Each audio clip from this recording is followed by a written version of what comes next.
NEET aspirants, welcome back to our channel. Today I'll be teaching you family Asteraceae. In my previous video I taught family Malvaceae, and if you haven't seen that video yet, do watch that video. So now today in this lecture I will be teaching you everything about family Asteraceae. This family is also not very unfamiliar to you. You have done the example of Asteraceae family under different heads of the chapter Morphology of Flowering Plant. We just need to club all the information together. So family Asteraceae is also called compositive family, and commonly we call it as sunflower family because sunflower is one of the common member of this family. Sunflower botanically is called Helianthus annus. Helicos means sun and anthus means the flower. Hence is the name Helianthus. Apart from sunflower, the other members include dahlia. We have done the example of this dahlia plant, while you must have done the modification of simple taproot into tuberous form. So it forms tuberous taproot. Then chrysanthemum is also an example of this family. Tarazacum, Artemisia are some of the common example of family Asteraceae. Beginning with the vegetative characters first. And in the vegetative characters, we should first know the habit of the plant, right? So family Asteraceae include members which are mostly annual herbs, which means herbs having life cycle of 1 year. Very few will be perennial herbs. Perennial means having a life cycle of more than 2 years. Dahlia is an example of the herbs here. Shrubs will also be there in this family, and rarely you will find trees in this family. So mostly they are annual herbs or few perennial herbs. Shrubs will also be there, but rarely we will have trees. Root, taproot system, and sometimes the taproot is modified into tubers, like in case of dahlia. Why do they form tubers? Tubers help in storage of food for survival under unfavorable condition. Dahlia is perennial, more than 2 years of life cycle, so it needs to store its food for the unfavorable conditions in order to survive in those conditions.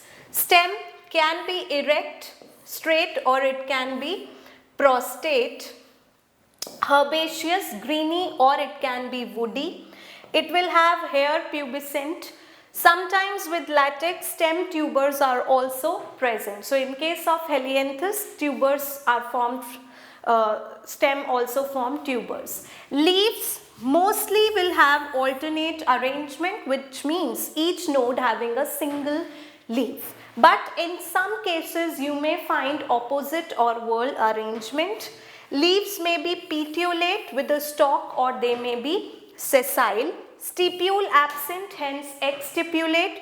Mostly simple leaf, entire lamella.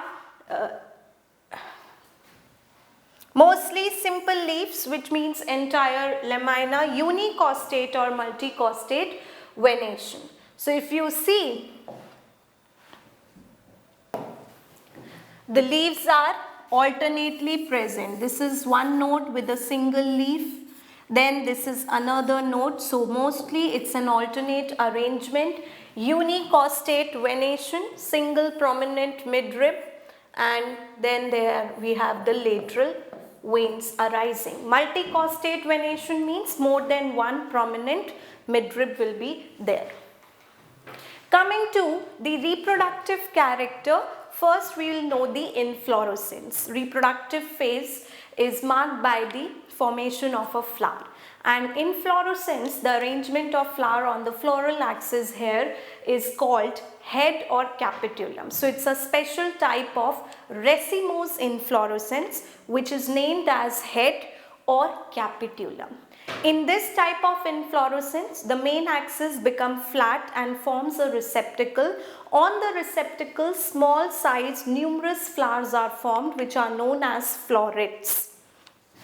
So the inflorescence is head or capitulum, very important.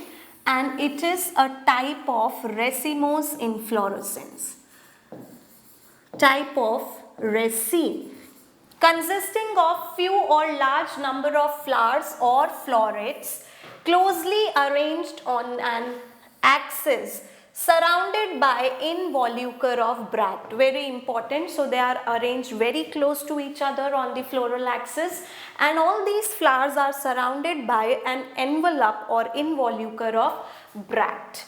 So involucre of bract, एक single इन्वॉल्यूकर of bract होने की वजह से जो इसका inflorescence है वो apparently एक फ्लावर की तरह दिखता है, बट वो एक सिंगल फ्लावर नहीं होता, rather it's an inflorescence with many small flowers in it, and the involucre of bract helps in protection और प्रोवाइड्स प्रोटेक्शन.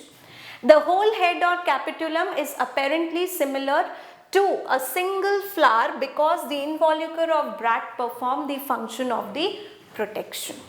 देखो ये सनफ्लावर आपने सबने देखा है, तो ये जो सनफ्लावर आप देखते हो ये एक फ्लावर नहीं है, it is an inflorescence and all these structures which you are seeing, ये जो बाहर पेरीफेरी पे आपको ये वाले जो स्ट्रक्चर दिख रहे हैं yellow, they are called as ray floret. Each is a floret, a flower, and these are ray florets. और जो सेंटर में आप देख रहे हैं वो डिस्क फ्लोरेट्स कहलाते हैं.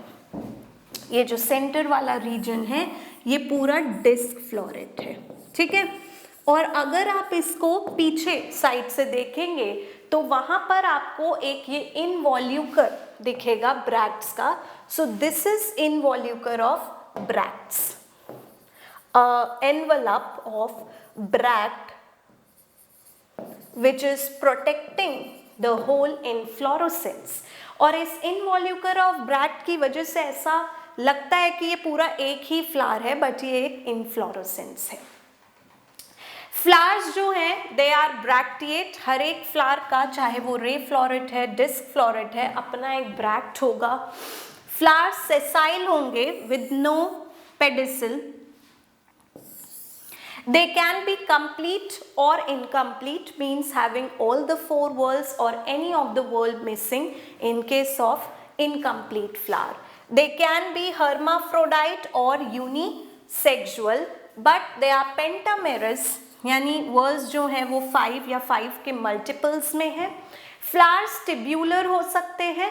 अगर ट्यूब्यूलर हुए तो एक्टिनोमॉर्फिक होंगे, इक्वली आप किसी भी प्लेन में कट करें तो डिवाइड कर सकते हैं. और लिग्यूलेट हो सकते हैं, यानी strap shape, which means strap shape. Ligulate means strap shaped, and such flowers are zygomorphic. Sunflower is epigynous, which means it has got inferior ovary. All the three whorls, stamen, the corolla and the calyx, they arise from the level above the level of the gynoecium. So epigynous flowers हैं. और flowers क्योंकि बहुत छोटे हैं तो inconspicuous, they are very small, right? देखो ये ray florets हो गए, ये डिस्क फ्लोरेट. इसमें हर एक जो छोटा स्ट्रक्चर है वो एक फ्लावर है, वो एक फ्लोरेट है, ठीक है. इनवॉल्यूकर समझाया. सो अब हम देखते हैं कि जो हेड और कैपिट्यूलम है, यानी जो आपका इन्फ्लोरेसेंस है, वो या तो होमोगैमस हो सकता है with all the florets of same type and they are generally tubular, या फिर वो heterogamous head और capitulum हो सकता है. heterogamous head और capitulum का मतलब है ऐसा capitulum या inflorescence जिसमें दो टाइप के फ्लावर्स होते हैं, ठीक है. अगर हम बात करें heterogamous head और कैपिट्यूलम, तो इसमें दो टाइप के फ्लोरेट्स होंगे, ठीक है. पहला I talk about is peripheral वाला, which is called ray floret. So जो रे फ्लोरेट्स होते हैं they are peripheral,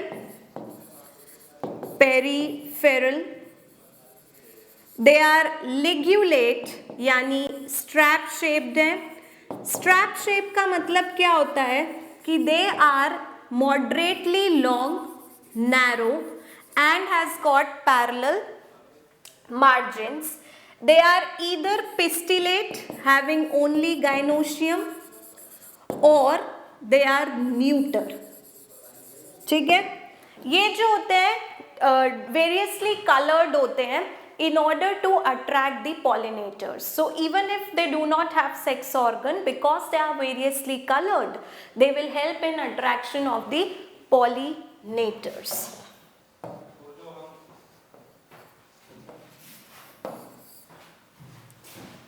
Variously colored.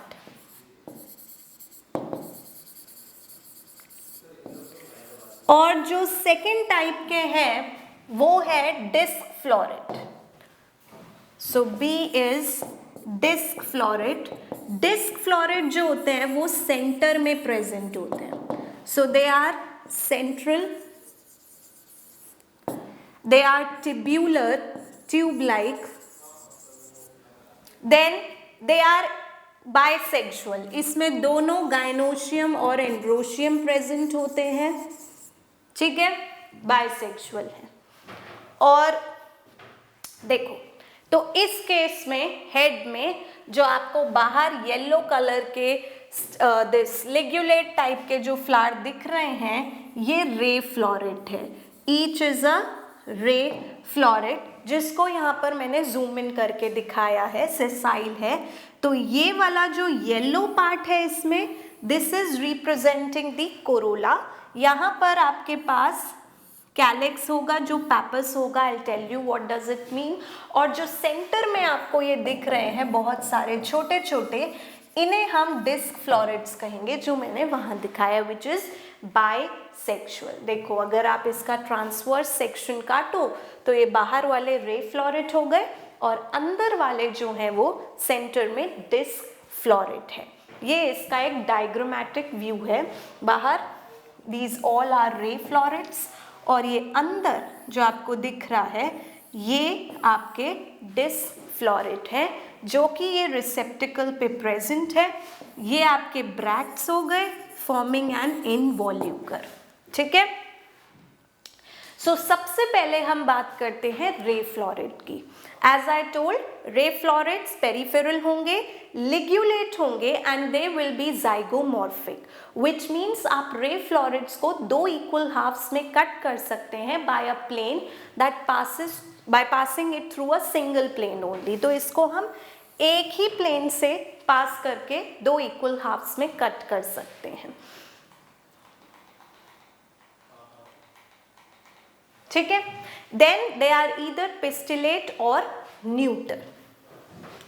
So they are zygomorphic, ligulate, pistillate or neuter having the gynoecium or no sex organ, and if there is gynoecium, of course the flower will be epigynous, which means inferior ovary. Calyx, here in case of Asteraceae family, calyx जो होता है वो modified होता है into numerous small hair like structures called pappus. And this calyx pappus ये persistent होते हैं, which later on helps in dispersal of the fruit. ठीक है. कोरोला जो है वो 5 होंगे और गेमोपेटलस कंडीशन में होंगे, यानी फ्यूज्ड होगा, हाईली कलर्ड होगा for attracting the pollinators as well, ligulate, strap shaped. Estivation is valvate, yani the petals will be just touching, the margins of each member of the petal or the corolla is going to just touch each other. Androecium it is absent. Gynoecium अगर neuter हुआ तो वो भी absent होगा, but अगर ray floret pistillate हुआ तो we will have bicarpillary syncarpus inferior unilocular ovary. So two carpels, fused syncarpus, inferior unilocular with a single ovule having basal placentation. आप सब ने basal placentation में sunflower और marigold किया है. So Asteraceae. Anatropous ovule, style जो है एक ही होगा और stigma bifid होगा.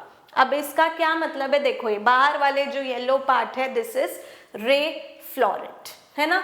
इस वाले में देखें तो ये वाला जो पार्ट है ये आपका रे फ्लोरेट है, ये हो गया रे फ्लोरेट। ये कोरोला हो गया द कलर्ड पोर्शन। यहाँ पर ये जो हेयर लाइक स्ट्रक्चर है दैट इज सेपल, और फ्लावर जो है ब्रैक्टिएट है, अपने अपने ब्रैक्ट्स हैं उनके पास, सो ब्रैक्ट प्रेजेंट है। सी ये जो आपको थ्रेड लाइक स्ट्रक्चर यहाँ दिख रहे हैं इसी को ही हम पेपर्स कहते हैं।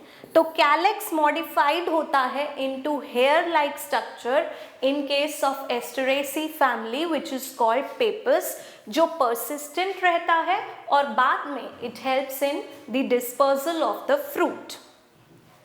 Style and then we have bifid stigma. Bifid stigma ऐसे दिखता है which means stigma with two branches, so bifid stigma।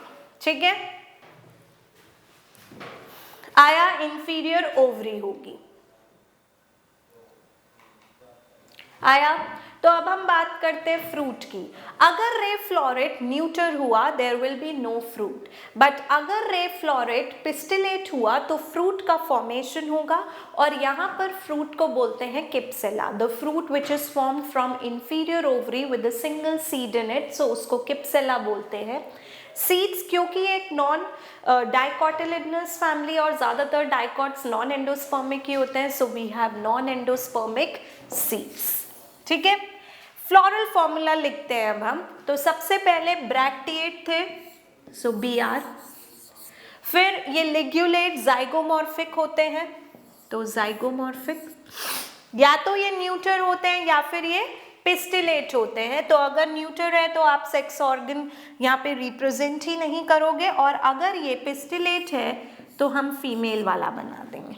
ठीक है, कैलेक्स जो है वो मॉडिफाइड था into pappus, so pappus. Corolla 5 and they were gamopetalous. Androecium तो होता ही नहीं है यहाँ पे, तो 0।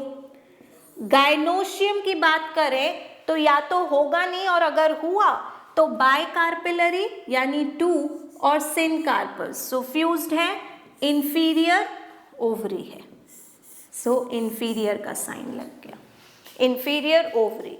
ये हमारा फ्लोरल फॉर्मूला हो गया रे फ्लोरेट का। ठीक है, अब बात करते हैं इसके फ्लोरल डायग्राम की। सबसे पहले मैंने आपको पिछली वीडियो में भी समझाया मदर एक्सिस ड्रॉ करना ज़रूरी है, जो posterior side of the flower को रिप्रेजेंट करता है। और मदर एक्सिस जाइगोमॉर्फिक फ्लावर के लिए सॉलिड बनती है, एक्टिनोमॉर्फिक के लिए हमारे पास प्लस का साइन होता है, तो ये मदर एक्सिस बन गई। फिर we have calyx the first whorl, जो बहुत सारे हैं, modified into hair like structure called pappus. तो ये हमारा कैलेक्स हो गया जो रिप्रेजेंट कर रहा है पेपर्स को, है ना। और क्योंकि हमारा फ्लावर ब्रैक्टिएट था इसलिए यहाँ पर ये on the other side of the mother axis हम ये ब्रैक्ट बनाएंगे, है ना। ये वाला पार्ट किसको रिप्रेजेंट कर रहा है, ये ब्रैक्ट को। ठीक है, कैलेक्स के बाद कोरोला की बात करते हैं। 5 गेमो petalous valvate estivation just touching each other, so 1 2 3 4 5 calyx Corolla और गेमो पेटलस है, तो ये देखो यहाँ पर फ्यूज्ड है ना, ये फ्यूज्ड है, सो दिस रिप्रेजेंट योर गेमो पेटलस कंडीशन 5, है ना। फिर आते हैं एंड्रोशियम होगा ही नहीं, और अगर ये पिस्टिलेट फ्लावर हुआ तो सेंटर में सिंगल यूनिलॉक्यूलर ओवरी है with basal placentation, so unilocular ovary. Simple, आया फॉर्मूला और डायग्राम समझ में, क्लियर। अब आते हैं another flower which is disc floret. Disc floret जो होते हैं वो सेंटर में प्रेजेंट होते हैं, they are tubular, they are actinomorphic, they are bisexual. तो डिस्क फ्लोरेट ब्रैक्टिएट होंगे, सेसाइल होंगे, दे आर कंप्लीट क्योंकि चारों वर्ल हैं इसमें, कैलेक्स भी है, कोरोला भी है, एंड्रोशियम भी है, गाइनोशियम भी है, बाइसेक्सुअल होंगे, actinomorphic, pentamerous, epigynous, inferior ovary and as I told they are tubular. ठीक है, कैलिक्स जो है वो मॉडिफाइड होगा into hairy structures called pappus which are persistent helping in dispersal of fruit after fertilization. Corolla 5 petals है, gamopetalous condition है, tubular है, colored है and of course they will have valvate estivation. ठीक है, valvate estivation होगी. Androecium disc floret में होगा तो 5 stamens हैं, epipetalous है यानी they are fused with the petals. Very very important, इसको तो स्टार पॉइंट कर लो. Syngenesious stamens are present in case of Asteraceae family. Syngenesious stamen का मतलब होता है ऐसे स्टेमन जिनका एंथर फ्यूज्ड होता है बट फिलामेंट फ्री होता है. ठीक है, सो सिंजिनेशियस स्टेमन क्या है? एंथर, चलो यहाँ बना देते हैं, एंथर फ्यूज्ड है और स्टेमन्स फ्री है, सॉरी एंथर फ्यूज्ड है और फिलामेंट फ्री है. ये एक सिंजिनेशियस स्टेमन है, ये वाला. ठीक है, डायथीकस है with every lobe having 2 pollen sac or microsporangium. Dehiscence is longitudinal. Gynoecium भी होगा, bicarpillary, syncarpus, inferior ovary, single locule होगा, एक ही ओव्यूल होगा बेसल प्लासेंटेशन के साथ. तो बेसल प्लासेंटेशन भी इंपॉर्टेंट है. Single style which is simple and long और स्टिग्मा तो बाइफिड होगा ही जैसे रे फ्लोरेट में भी था. क्लियर हुआ डिस्क फ्लोरेट आपको? देखो ये जो सेंटर में प्रेजेंट है इसको हम क्या बोलेंगे? इनफ्लोरेसेंस के सेंटर वाला जो है वो डिस्क फ्लोरेट है. ये सारे डिस्क फ्लोरेट्स हैं, बहुत छोटे होते हैं. So you see them in dissecting microscope, ऐसे देखो.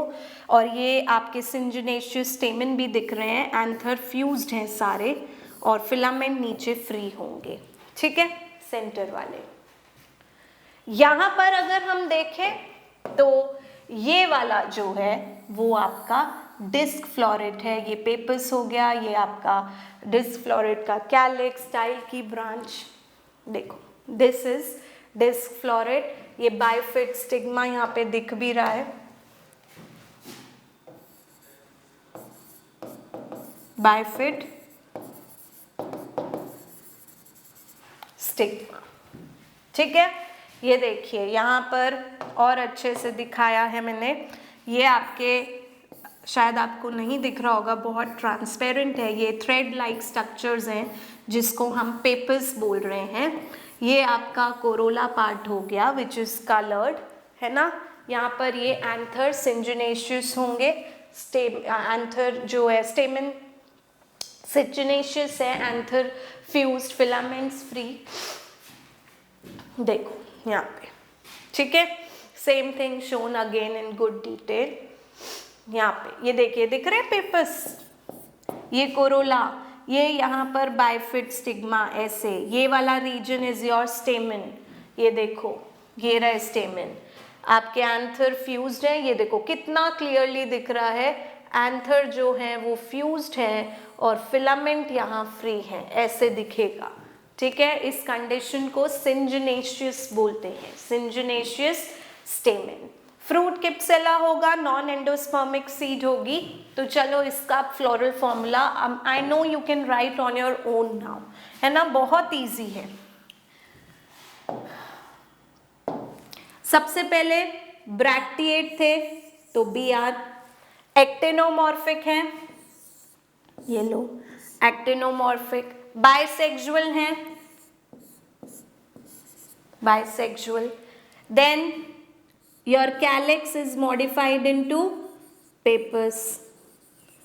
Corolla are 5 gamopetalous. Androecium syngenaceous condition में anther fused थे, 5 थे.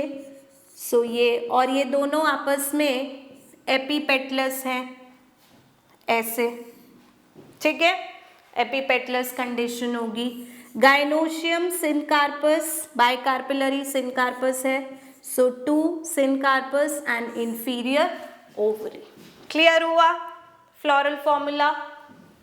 बहुत इजी है, एक बार you understand the character you can yourself write it. अब इसका फ्लोरल डायग्राम भी आप इजीली बना सकते हैं। देखो ये basal placentation, single ovule, base पर प्लासेंटा होता है जिससे वो कनेक्टेड होता है। दिस इज किप्सेला फ्रूट, देखो यहाँ पे लेबल्ड भी है, ये जो है ये एक फ्रूट होगा जिसमें ये परसिस्टेंट आपके पेपर्स कैलेक्स हो गया जो डिस्पर्जल में हेल्प करेगा, ये फ्रूट की बॉडी हो गई। ठीक है, सो डिस्क फ्लोरेट का अगर हम देखें फ्लोरल डायग्राम, पहले मदर एक्सिस, ठीक है, इस मदर एक्सिस के इंटीरियर साइड पर यहाँ पर ये ब्रैक्ट बना दिया क्योंकि ब्रैक्टिएट फ्लावर थे। फिर बात करते हैं कैलेक्स की, पैपस है बहुत सारे, so calyx, pappus. Then we have 5 gamopetalous condition में, वेलवेट एस्टिवेशन वाले ये 5 हो गए, ये गेमो कंडीशन दिखाई है, और क्योंकि एपिपेटलस था तो ये फिलामेंट से जुड़ा हुआ है। ठीक है, और and if you clearly see ये फिलामेंट फ्री हैं, पांचों फिलामेंट फ्री हैं, लेकिन इनके एंथर देखिए फ्यूज्ड है, फ्यूज्ड है ना एंथर, ये दूसरा, ये तीसरा, फोर्थ, फिफ्थ। सो फ्यूज्ड एंथर, सिंजिनेशियस कंडीशन, सेंटर में you have a unilocular ovary. ठीक है, क्लियर हुआ? Very easy. Now coming to economic importance of family Asteraceae. सबसे पहले फूड, जो रूट्स हैं हेलियंथस की वो यूज होती हैं एज फूड। लेट्यूस भी, आप लेट्यूस खाते हैं, वो भी एस्टेरेसी के ही मेंबर है। ऑयल हेलियंथस से, सनफ्लावर ऑयल, आर्टिसीमिया से भी ऑयल मिलता है आपको। Then medicinal value, centipede or orbicularis is used in cold and toothache में। Rubber, so there is one species Tarazacum जिससे आपको रबर ऑब्टेन हो सकता है, you can extract rubber out of it। क्रिजेंथेमम रोजियम के जो कैपिटुला है वो ड्राइड या पाउडर्ड फॉर्म में इंसेक्टिसाइड की तरह यूज होता है। डालाई, क्रिजेंथेमम, कॉस्मोस, हेलियंथस, ये सब ऑर्नामेंटल वैल्यू भी होल्ड करते हैं। Some are even weeds, right.